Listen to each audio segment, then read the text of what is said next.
texto que eu gostaria de compartilhar com vocês está escrito no segundo livro dos Reis, no capítulo 5. Segundo livro dos Reis, capítulo 5, nas noites de quintas-feiras, são noites de instrução, de estudo bíblico, de aprofundamento da fé, e esse texto eu gostaria muito de compartilhar com vocês. Eu vou ler só um versículo.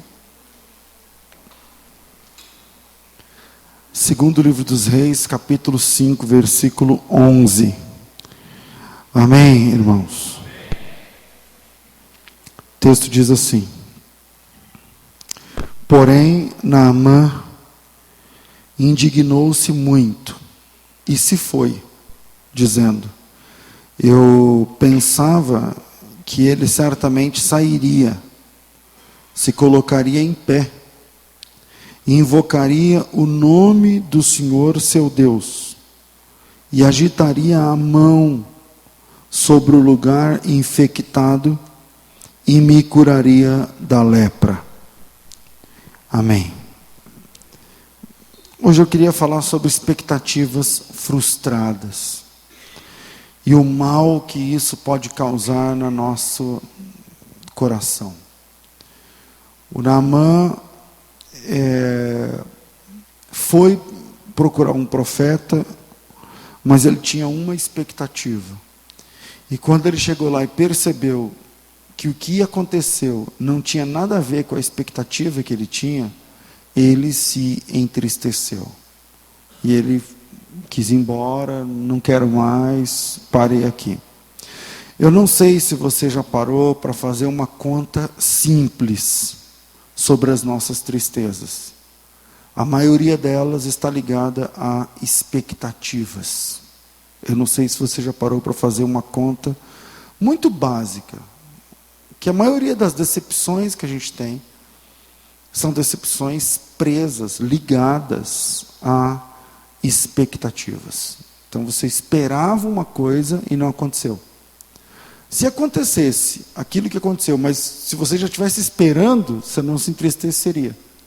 Mas como você esperava outra coisa, outro comportamento, outra palavra, outra reação, outra atitude da pessoa, você acaba se entristecendo. Então você tem a expectativa, por exemplo, falar do mercado de trabalho, de, sei lá, dia 24 de novembro, você tem a expectativa que nesse dia você terá folga. Você vai trabalhar até meio-dia, ou o patrão vai dizer, não, 24 de dezembro, está liberado, está tudo certo. E aí você se programa, você planeja, você marca para fazer compras, as últimas compras, você se envolve na preparação do jantar de Natal, você marca compromissos com a sua família, então tal hora eu passo na sua casa, e a gente vai arrumar o cabelo, e a gente, enfim, e de repente, sai a lista de quem vai trabalhar no 24 e você está na escala. O nome é frustração.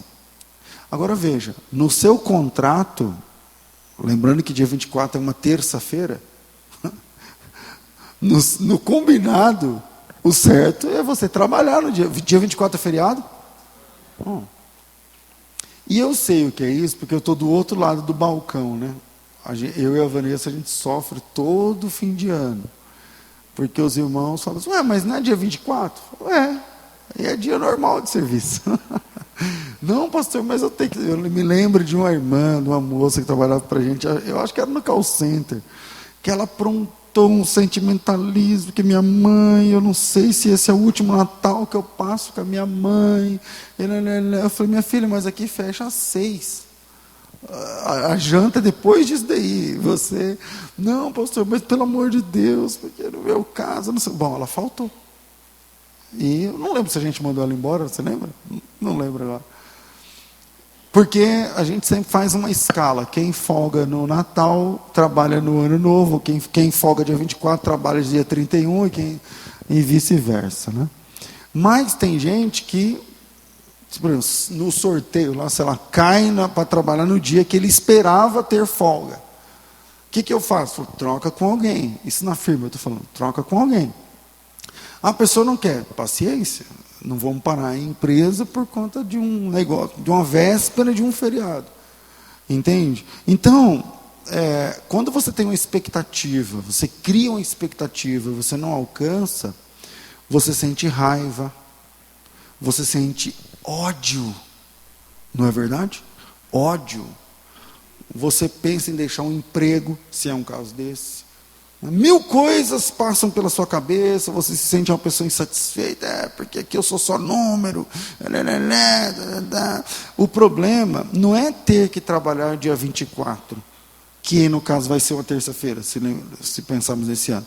O problema é que você tinha a esperança de folgar, e em cima dessa esperança, você planejou vários compromissos, você marcou várias coisas, você gerou uma expectativa, e agora é horrível ter de lidar com a frustração.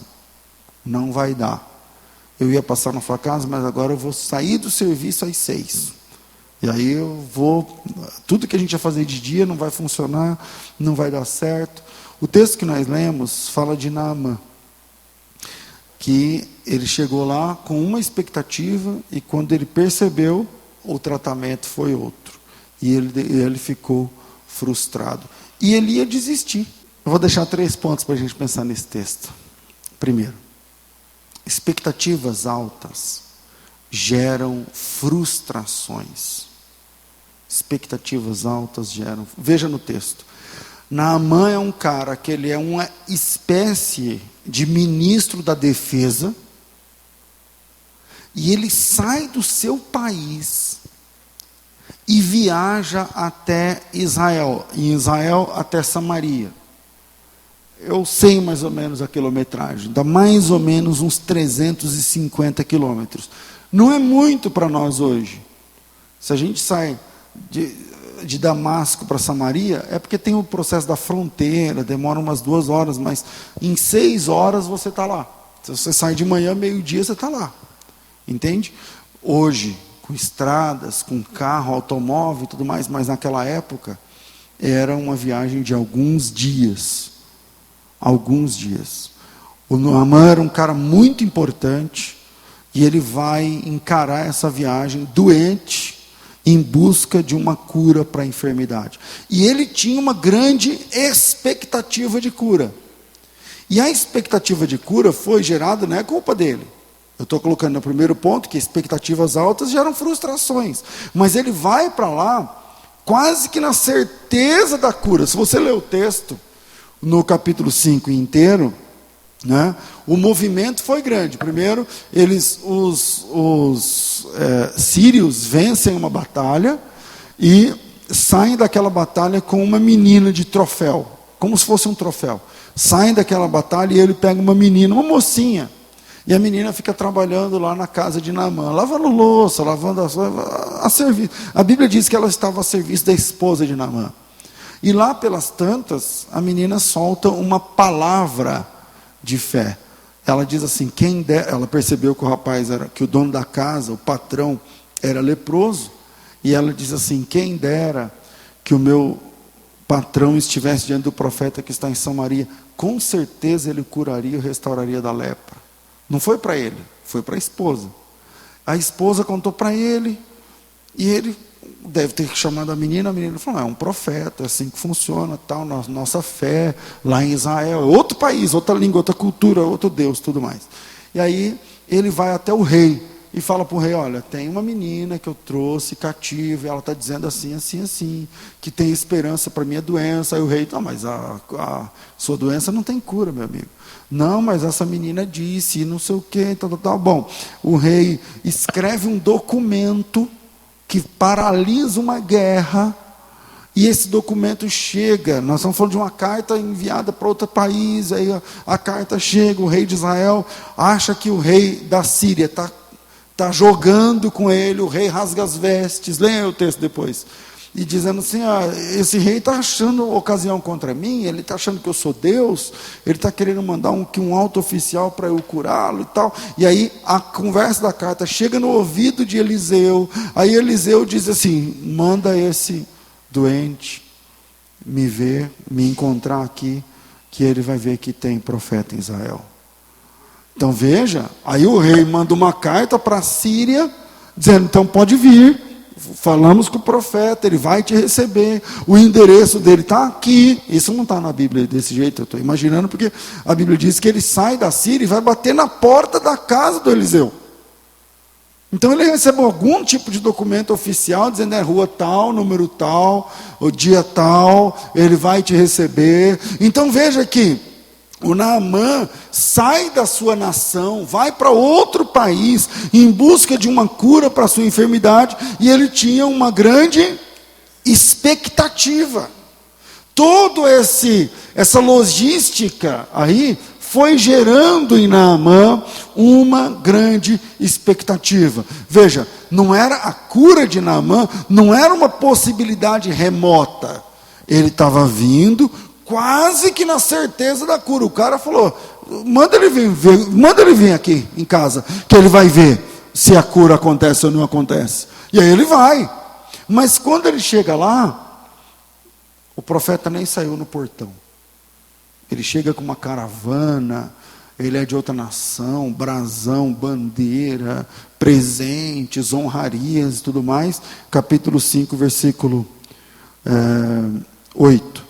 Quando Eliseu, o homem de Deus, ouviu que o rei de Israel rasgara as suas vestes, mandou dizer ao rei, por que rasgaste as suas vestes? Deixa ouvir a mim, e ele saberá que há profeta em Israel. Assim veio Naamã com os seus cavalos, com o seu carro, e parou à porta da casa de Eliseu. Se liga no 10. E Eliseu mandou uma mensagem dizendo, vai e lava-te 7 vezes no Jordão, e a sua carne será restaurada e serás purificado. O Naamã, quando ele chegou lá, o Eliseu nem viu, nem saiu lá fora. O cara é muito importante na nação dele, mas quando ele chega, o Eliseu, eu não sei se ele estava ocupado, eu não sei se Deus que falou para ele fazer isso, mas ele só mandou o rapaz e falou, sai lá fora, fala para ele ir lá no Jordão. Veja, do Jordão a Samaria também é longe, não é tão longe quanto ele já andou, mas não é exatamente perto. Aí o Naamã falou, então, peraí, então por que ele já não marcou no Jordão? Por que eu recebi esse endereço? Por que eu vim aqui bater na porta ao Léo? Por quê? Porque eu esperava que ele, aí entra a expectativa, versículo 10. Eu pensava, versículo, é o 10, né? 11. Eu pensava que certamente ele sairia. Esse tempo verbal é o tempo da expectativa. Eu achava que ele sairia, mas não saiu.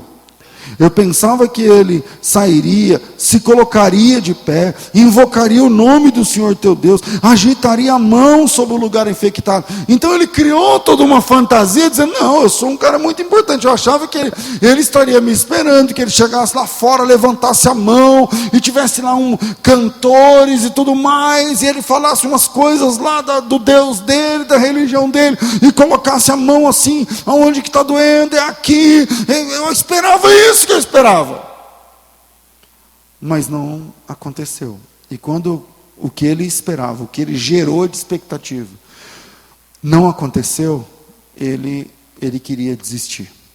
E se não fosse um soldado, o soldado fala para ele assim, versículo 13, chegaram a sair os seus servos e disseram, meu pai, olha o respeito, se o profeta te houvesse indicado alguma coisa difícil, você não teria feito? Quanto mais ele disse, vai e se lava e serás purificado. Então eles convenceram o Naamã que a expectativa dele não era exatamente correta. Então aprenda a não gerar expectativas muito altas, especialmente quando envolve outras pessoas. Porque se você gera expectativa alta em relação a outra pessoa, se a pessoa não se comportar como você quer, ou como você projetou, como você espera, você vai se entristecer. Você vai se decepcionar. Aliás, a maioria das amizades desfeitas tem a ver com frustrações em cima de ações que você não esperava ou que você esperava que fosse diferente. Se você parar para pensar, eu perdi a amizade com fulano, mas por quê? Porque eu achava que ele ia agir diferente naquela hora. Eu achava que a posição dela seria diferente.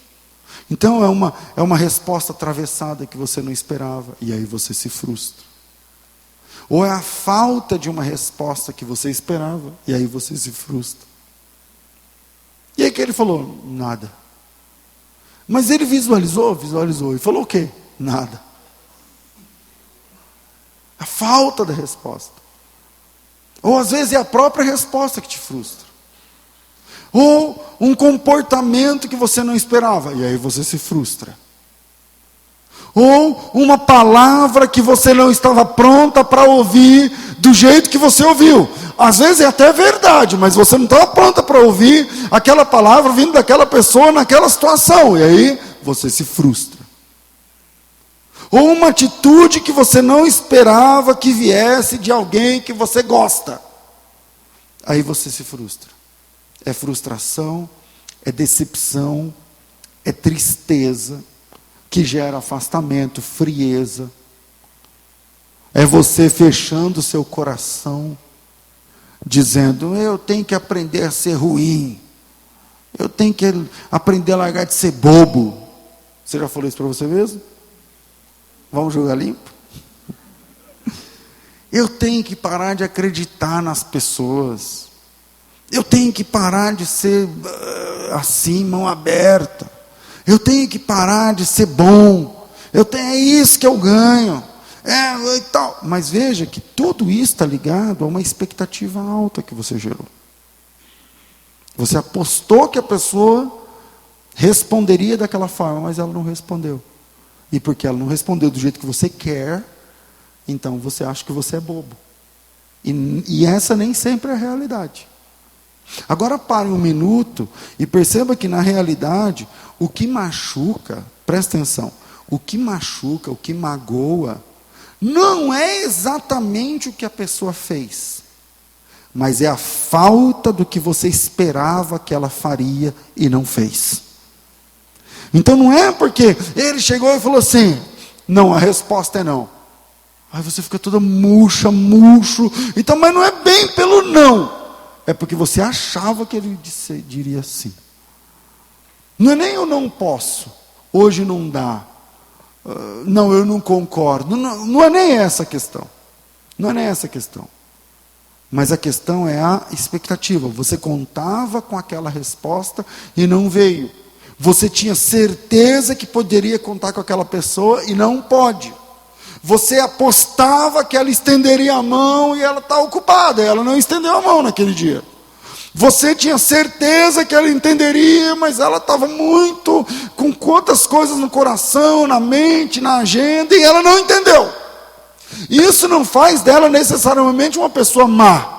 Isso não faz dela necessariamente uma pessoa do mal. Isso não faz necessariamente dessa pessoa que te deu um não, ou um revés, ou que agiu como você não esperou, não faz exatamente dessa pessoa uma pessoa moralmente má. Mas é a sua expectativa que faz com que o peso seja muito maior do que é na realidade.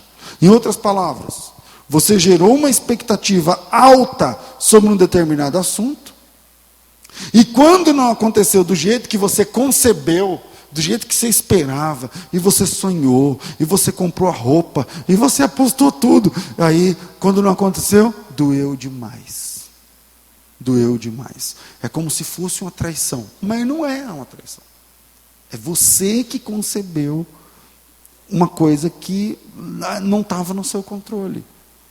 Então não gere expectativas altas, por exemplo, na fé. Porque, e se a resposta for não, da parte de Deus? Senhor, cura. Tá, ok. Deus cura, sim ou não? Cura. Cansamos de ver Deus curando, sim ou não? Ok. Aliás, como crentes, no nosso quintal evangélico, cristão, a gente lida mais com o sim do que com o não de Deus. Geralmente Ele cura, geralmente Ele faz, geralmente a resposta é sim, geralmente vai, pode, funciona, compra, dá certo, monta, trabalha, geralmente é assim. Mas quando vem o não, se você não está pronto, você se frustra com Deus. Então não gere expectativas altas na fé, porque e se a resposta for não? E se a resposta for não? Eu falei para vocês aqui de uma vez, que eu estava num culto como esse aqui de semana, eu era pastor no interior, e tinha pouca gente no culto, como tem hoje aqui, e aí eu percebi uma família nova na igreja. E aí quando terminou, ele falou, eu queria marcar uma visita do senhor na minha casa e tal. E era um irmão que tinha uma fábrica de sorvete. Não é só uma sorveteria, ele era uma fábrica de sorvete, que abastecia outras sorveterias de outras marcas. Tal. E aí eu fui lá na casa dele, o nome desse irmão é Getúlio. Hoje ele é irmão, não era crente. Ele falou, eu nunca tinha ido numa igreja, ouvi o programa de rádio, vim, não sei o quê. E a minha situação é o seguinte, pastor, eu estou falindo, está difícil, não sei o quê, tal. Eu falei para ele, bom, me conta a história, vamos ver como que eu posso te aconselhar e tal. Ele contou a história toda. Eu falei para ele, irmão, parece que vai falir mesmo. Do jeito que você contou a história, se esses números são reais, esses prazos, esses juros, eu acho que é isso aí mesmo, cara. Você vai ter que enfrentar isso daí. Aí ele falou, mas os senhores não oram aqui na firma? Eu não sei o quê, tal. Eu falei, então, eu prego o evangelho, cara. Eu falo de Jesus Cristo para salvar sua alma. Serve. Se servir, eu prego para você aqui agora. Agora, a sua empresa pode falir, pode ser que Deus tenha misericórdia e tal, mas não tem nada a ver com o que eu venho fazer aqui. Eu venho aqui pregar o evangelho. Aí, se servir, vocês me falam, meu telefone está aqui, eu volto. E fui embora. E aí ele falou, não, pastor, então volta. Fala aí de Jesus mesmo, então. Tal. Aí tudo bem, aí passou o vendaval, nem faliu.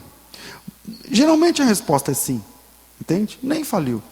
Mas eu tinha de falar isso para ele, porque se eu chegar, não, querido, Deus está, vamos aqui ungir, passa óleo e não sei o que e tal, Deus está mandando uma palavra, beleza, aí o mês que vem tem que fechar. Com que cara que eu vou olhar para ele amanhã? E ele não vai mais ser crente.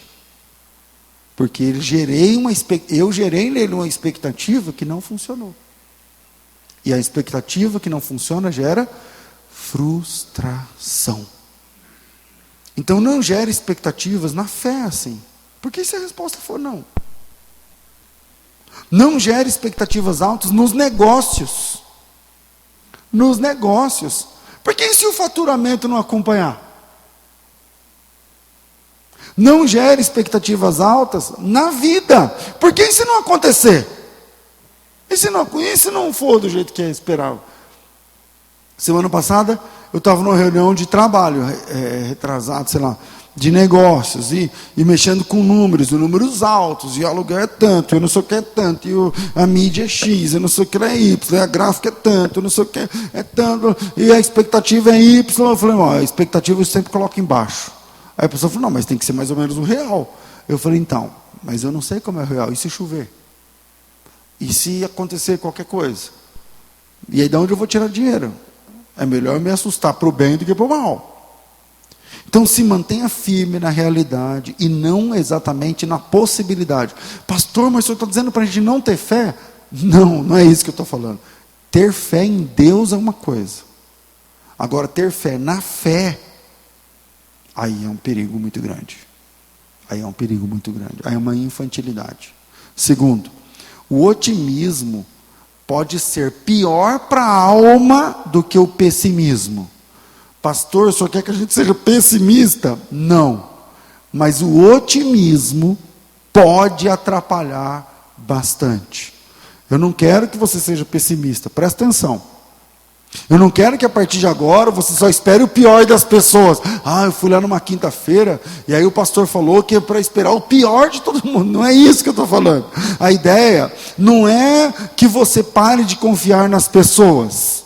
Porque se entrar por esse caminho você vai endoidar. Você não pega na mão de ninguém. Você não acredita em ninguém. Você não trabalha com ninguém. Você não confia em ninguém. Ninguém presta. E tem gente nessa vibe. Então não é essa a ideia. Mas a pergunta é, você já se decepcionou com pessoas? Sim ou não? Agora pense, veja que mais uma vez a decepção está ligada com a expectativa. Não é o que a pessoa fez, mas o que você esperava que ela faria.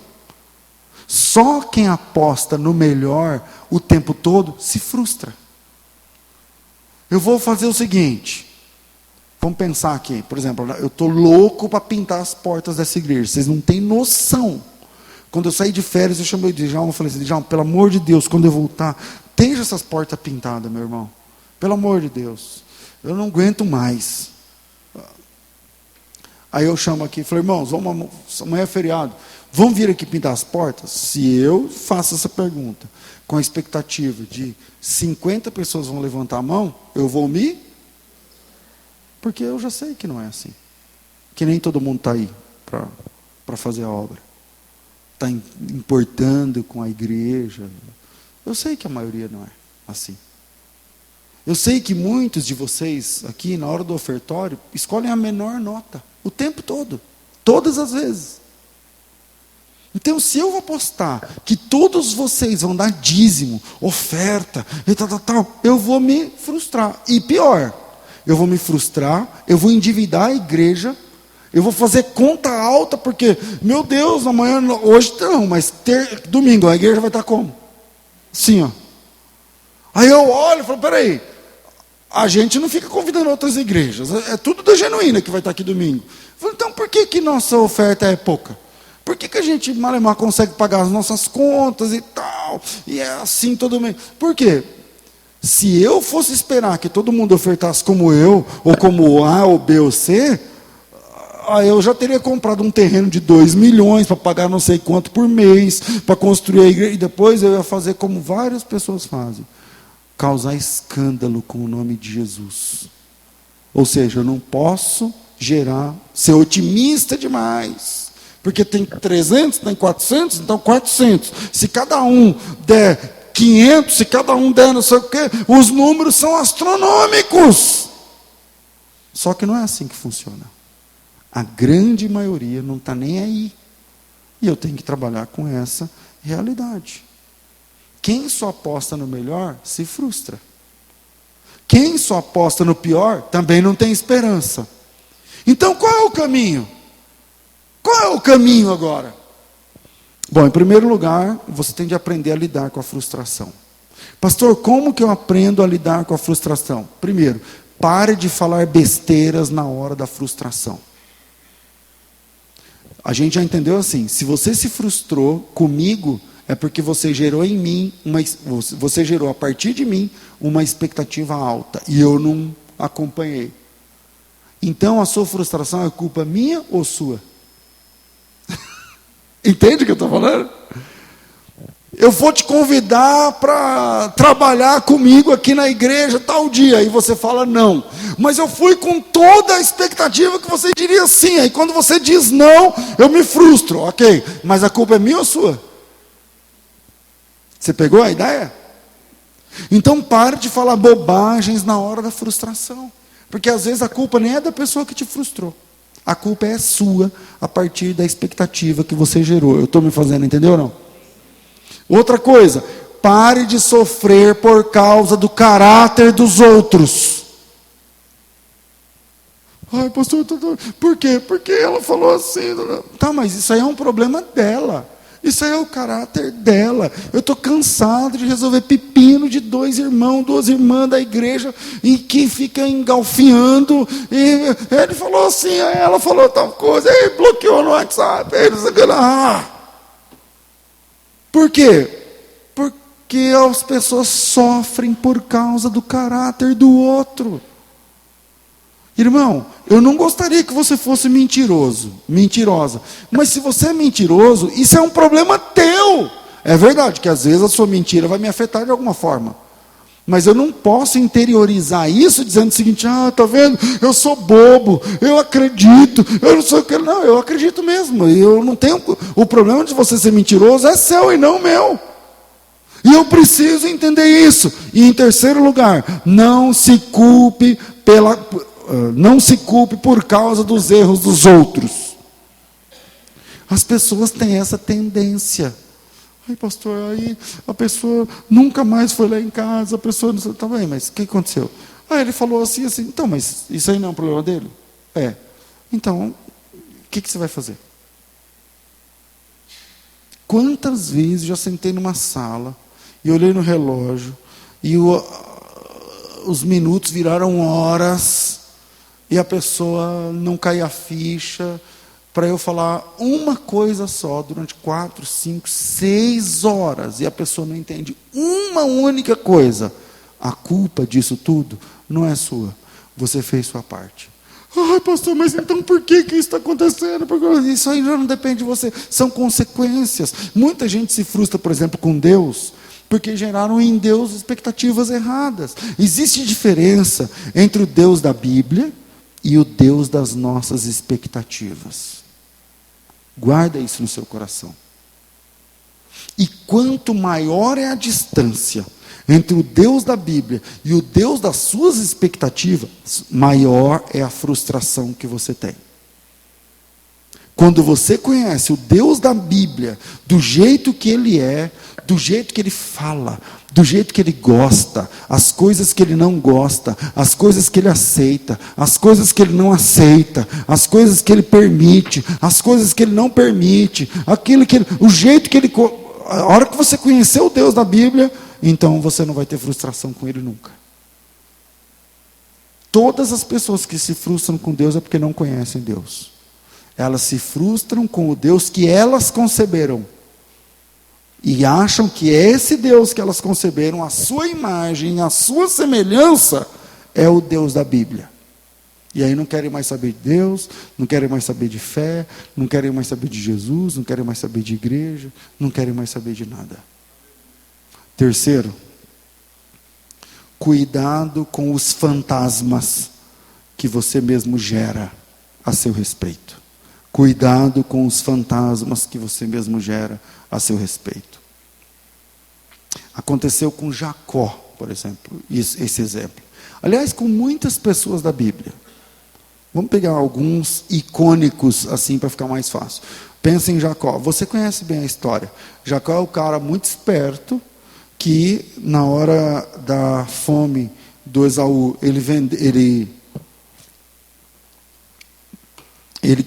Jacó comprou o direito de ser primogênito por um prato de comida, e os anos se passaram, e o Isaac ficou velho, chegou a hora de entregar, chegou a hora de ser abençoado, chegou a hora de fazer valer o direito de primogênito. O Esaú não queria entregar, nem pensou. Eu acho que o Esaú nem lembrou que anos atrás, um negócio do prato de lentilha e tudo mais, o Esaú foi lá preparar, a caçar o animal. Vocês lembram do assunto, né? E aí o Jacó falou: peraí, mas o direito é meu.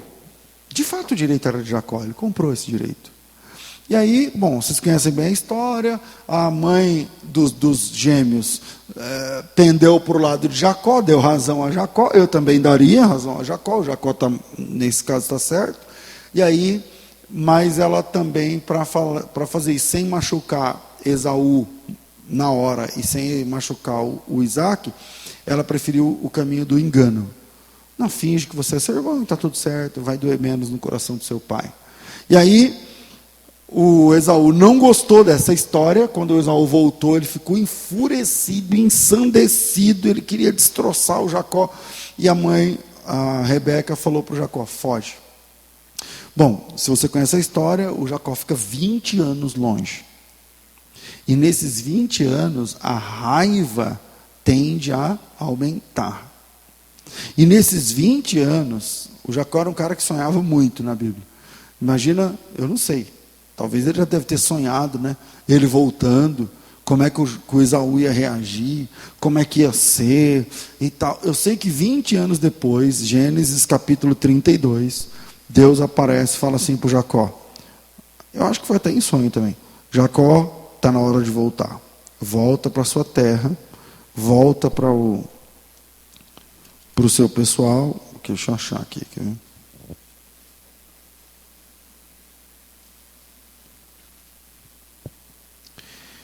Capítulo 31. Também não. Deixa eu achar aqui.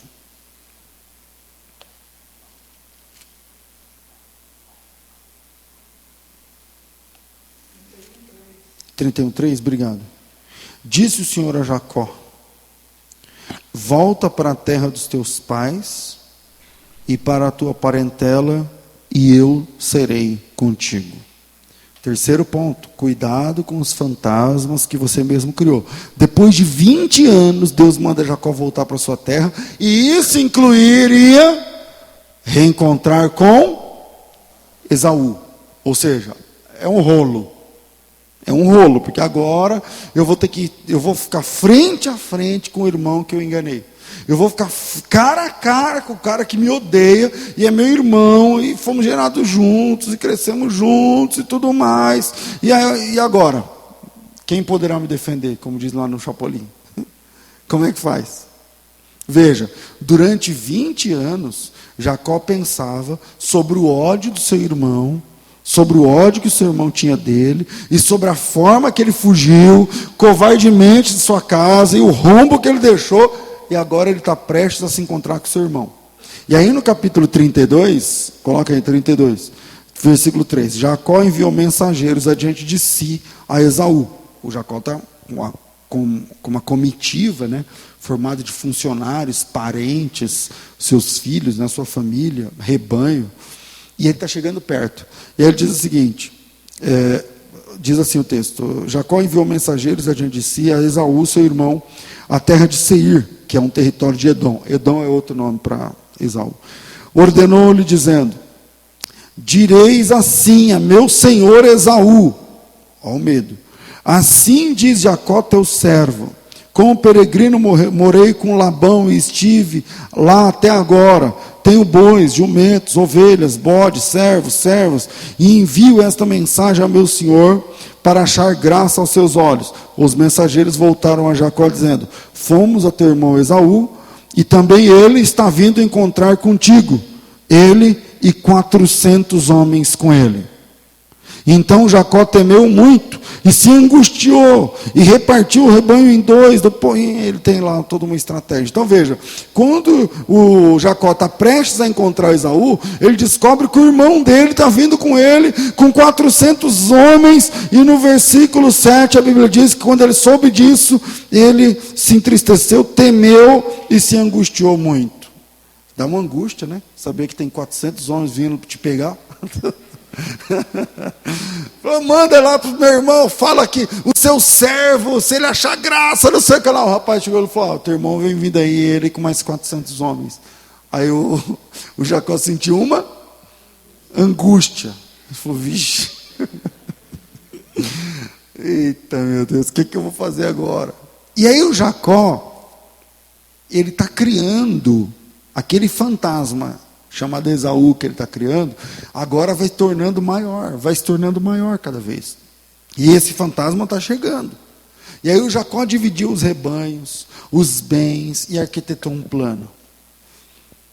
Ele mandou os caras na frente, rebanhos, servos, empregados, e ele foi ficando para trás, e aí a ordem, lê aí depois o texto, a ordem é o seguinte: conforme o meu irmão vai chegando, vocês vão dando de presente para ele as coisas. Falou: e esses bois? Não, isso aqui é um presente de Jacó para você, porque o Jacó está vindo aí atrás, ele está dando esses presentes para achar graça diante dos seus olhos. Aí esse aqui, não, esse aqui é um presente do Jacó para você. E esse aqui também é um presente. Isso é o capítulo 32, o começo. E no meio de tudo aquilo, quando o Jacó fica por último, é que eu não queria ler tudo por conta do nosso tempo, mas vamos lá. Disse Jacó, a gente parou no 7, né? se angustiou, porque dizia: se Esaú vier a um bando e o ferir, o outro bando escapará. Disse mais Jacó: o meu Deus, não, o Deus de meu pai Abraão, o Deus de meu pai Isaque, ó Senhor, que me disseste, não, eu estou lendo errado. Disse mais Jacó: ó Deus de meu pai Abraão e Deus de meu pai Isaque, ó Senhor, que me disseste, volta para a sua terra e para a tua parentela, que eu te farei bem. O Jacó, ele tem um fantasma chamado Esaú, ele tem medo de encontrar o irmão, e ele está fazendo aquilo que a gente faz, que é uma infantilidade, que é falar para Deus textos bíblicos. Como se Deus não soubesse a Bíblia, entendeu?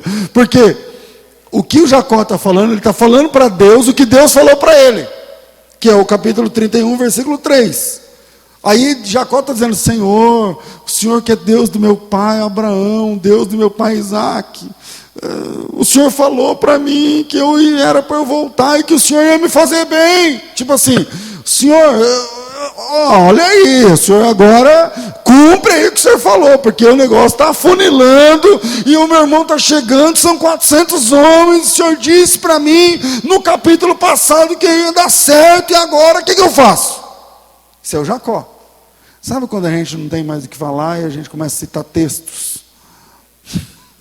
Senhor, o Senhor disse tal coisa. É tipo assim, o Senhor falou, e agora? Como é que faz? E aí o Jacó está nesse barulho e vai ficando para trás, os rebanhos vão para frente, até que fica ele e a família para trás. E nesse que ele fica para trás, ele tem um encontro com Deus. É o Val de Jaboque, atravessa o Jordão. Deixa eu ver aqui. 13. Passou ali a noite e tomou do que tinha um presente para o seu irmão Esaú, 200 cabras. 15. 30 camelos. 16.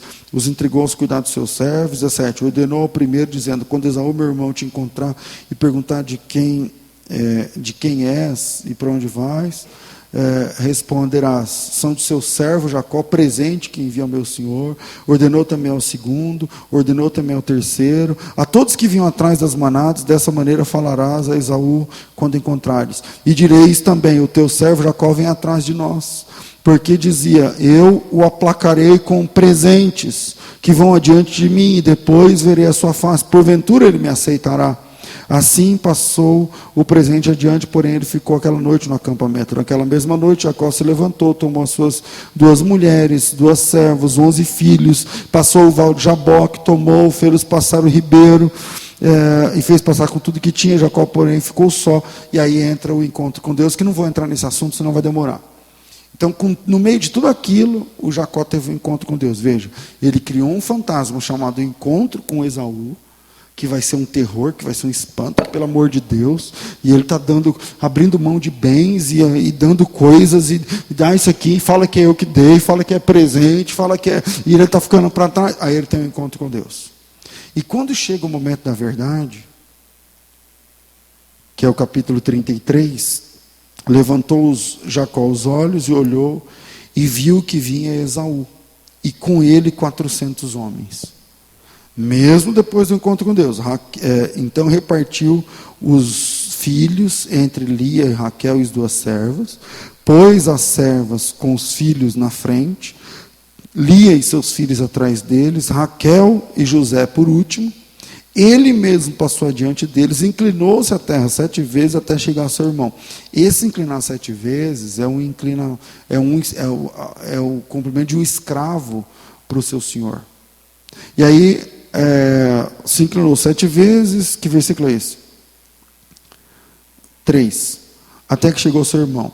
Então Esaú correu ao encontro, o abraçou, lançou seu pescoço, beijou, e os 2 choraram. Você vê que o que o Jacó estava pensando era um fantasma que ele criou. Não precisava de nada daquilo. A reação de Esaú mudaria se o layout fosse diferente? Se ele não tivesse mandado os rebanhos, não ia mudar. Mas ele criou um fantasma, ele criou um medo, ele interiorizou esse negócio. E ele falou: quando meu irmão chegar, eu estou ferrado, porque agora não vai dar, porque agora eu estou lascado, porque ele vai me matar, ele está com raiva. Mas depois de 20 anos, o Esaú olha para o Jacó e recebe ele com um abraço e com um beijo. Com um abraço e com um beijo. Jacó estava com medo de um fantasma que ele mesmo criou, que ele mesmo alimentou durante 20 anos. E às vezes a gente é vítima disso. Às vezes você não confessa por medo. Às vezes você não abre o jogo por medo. Às vezes você não finaliza um processo na empresa, no trabalho, com amizade, você não fala a verdade, porque você tem medo, você gerou um medo, você criou um fantasma. Então, se eu falar assim, vai dar muito problema, e aí vai falir, e aí vai acabar, e aí a amizade não caiu, o casamento, e aí você cria, e você fica refém desse fantasma que você mesmo criou. Estou me fazendo entender? Durante anos a fio, que é o que acontece com Jacó. Eu disse que ia dar 2 exemplos. Pedro, da Bíblia. Pedro também cria esse fantasma por 3 dias. Ele negou Jesus, sabia qual era o resultado para quem cometesse esse pecado que ele cometeu. Jesus tinha dito: se alguém me negar diante dos homens, eu negarei diante do Pai que está nos céus. E por causa disso, Pedro abandona o ministério. João capítulo 21. Ele volta a ser pescador. Ele não anda mais com o pessoal, ele volta para Galiléia, ele volta para o mar que Jesus tirou ele, dizendo: você vai ser pescador de homens. Ele volta a pescar os peixes, até que Jesus vai até ele. Tudo isso porque ele criou um fantasma de que eu não sirvo mais, eu não presto mais. O que eu fiz faz de mim uma pessoa descartável, eu não sirvo mais. E aí, até que Jesus chega. E quando Jesus chega, depois dá uma visitada lá em João 21, o Pedro estava com medo. Ele se joga na água, ele veste a roupa rápido, ele criou um fantasma. Jesus podia me expor, Jesus poderia me excomungar, Jesus poderia me amaldiçoar, depois do que eu fiz. E como é que Jesus recebe Pedro? Jesus recebe Pedro com uma mesa, pães e peixes sobre a mesa, uma pergunta, feita 3 vezes, e um convite. Qual foi o convite? Apacenta as minhas ovelhas. Veja que o ministério é constrangedor para Pedro. Aliás, a graça é um constrangimento. Porque a graça é o seguinte: você é culpado. Então eu não vou te chamar porque você é bom. Eu vou te chamar porque eu sou bom. E essa é a graça de Deus. Essa é a graça de Deus. É esse constrangimento poderoso, maravilhoso. Então, o que eu queria deixar para vocês essa noite, para encerrar, e eu ia falar de outro personagem que também criou um fantasma, mas não vai dar tempo, cuidado com os fantasmas que você mesmo criou. Não gere expectativas altas baseadas nas pessoas. Porque quando a pessoa não agir como você esperava, por exemplo, não gere expectativas altas comigo, porque se eu falar não para você, pode ser que eu destrua todo um sonho, um projeto que você sonhou, introjetou e acreditou. E calma, não gere expectativas altas, nem da sua mãe, nem do seu marido, nem da sua esposa, nem do seu filho, nem do seu pai. Enxergue as pessoas, falhas como elas são, afinal de contas, você é tão falho ou tão falha quanto elas. Então, não pague de bonzinho e todo mundo está falhando com você, e todo mundo errando com você, e todo mundo... Porque não é essa a realidade. Na realidade, você também não é tão bonzinho ou boazinho assim. Cuidado com os fantasmas que você mesmo gera. O Jacó está apostando toda a sua fortuna na possibilidade do irmão dele vir com ódio, com armas nas mãos e dando tiro para todo lado. Mas quando o irmão dele chega, sabe o que ele ganha? Abraço longo e demorado de 20 anos de saudade. Beijo no pescoço, parecendo o pródigo. Parecendo o pródigo. Depois você lê com calma o texto. O Esaú depois larga ele desse abraço e fala: e quem são essas pessoas? Que família é essa? E ele disse, isso aqui é fulano, isso aqui é Beltrano, e eu estou dando isso aqui de presente. O Esaú disse para ele, não precisa. Você não precisa dar presente para mim. Está tudo certo, está tudo bem. Não, mas eu faço questão, não precisa. Então veja que tudo aquilo é um fantasma que o Jacó criou. E que não precisava. Eu espero, com essa mensagem, contribuir significativamente para a tua fé, para as tuas amizades, para o teu trabalho, para a tua personalidade, para o teu caráter, para o teu futuro. Deus abençoe vocês em nome de Jesus.